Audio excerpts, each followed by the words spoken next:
बिस्मिल्लाहिर्रहमानिर्रहीम। अस्सलाम वालेकुम व्यूअर्स, कैसे हैं आप? उम्मीद है आप सब खैरियत से होंगे। आज मैं फिर बबल किचन की तरफ से आपकी खिदमत में हाजिर हूँ एक नई रेसिपी के साथ। आज मैं आपको जो बताने जा रही हूँ उस डिश का नाम है सालसा। ये एक सैलेड के तौर पे खाया जाता है। इसको आप और इसके लिए हमें जो जो चीज़ें चाहिए होंगी वो मैं आपको बता देती हूँ। 3 अदद टमाटर चाहिए होंगे जो मैंने पहले से काट के रख दिए हैं, और 1 अदद प्याज बड़े साइज़ का वो मैंने काट के रख दिया है। 1 लेमन चाहिए होगा। 2 अदद हरी मिर्च जो ज़्यादा तीखी ना हो। अगर आप ज़्यादा तीखा पसंद करते हैं तो आप 3 अदद डाल रहे हैं। थोड़ा सा हरा धनिया चाहिए होगा। 3 अदद क्लोव चाहिए होंगे गार्लिक के।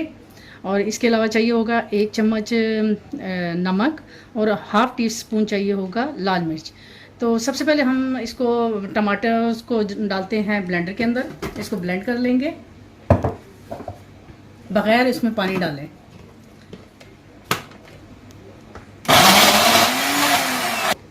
इसके बाद हम डालेंगे इसमें प्याज डाल देंगे। प्याज डालने के बाद फिर हम इसको थोड़ा सा और ब्लेंड करेंगे। इनको इतना ज़्यादा प्याज को इतना ज़्यादा ब्लेंड नहीं करना, थोड़ा मोटा मोटा इसको सारी चीज़ों को थोड़ा मोटा मोटा रखना, बिल्कुल ब्लेंड नहीं कर देना आपने। हम डालेंगे लेमन, स्क्वीज करके इसको डाल दें इसमें। लेमन से ये होता है कि इसका टेस्ट बहुत अच्छा बनता है, थोड़ा खट्टा खट्टा सा और थोड़ा मिर्चीला सा।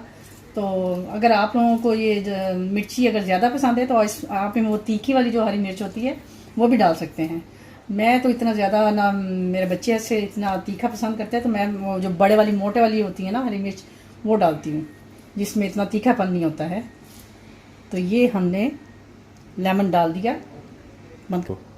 अब हम डालेंगे इसमें हरा धनिया। ये मैंने असल में फ्रीज़ करके रखा होता है, तो जब भी ज़रूरत हो तो मैं इसको निकाल के तो यूज़ कर लेती हूँ। आप चाहे इसमें फ्रेश भी डाल सकते हैं। और ये गई हरी मिर्च, साथ ही इसके गए गार्लिक के क्लोव्स, और साथ ही ये जो नमक और लाल मिर्च है वो भी गए। अब हम इन सारी चीज़ों को एक दफ़ा फिर से ब्लेंड करेंगे।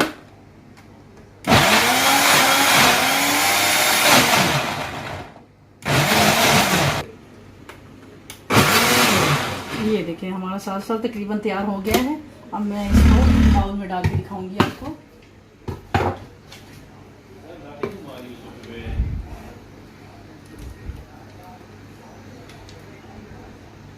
ये देखें कितना टेस्टी लग रहा है। उम्मीद है आपको ये पसंद आएगा। आप इसको ट्राई करें और फिर मुझे कमेंट द बिलो करें कि आपको कैसा लगा। यकीनन आपको पसंद आएगा। तो इंशाल्लाह अगर आपको मेरी रेसिपी पसंद आती है तो प्लीज़ इसको लाइक करें, सब्सक्राइब करें।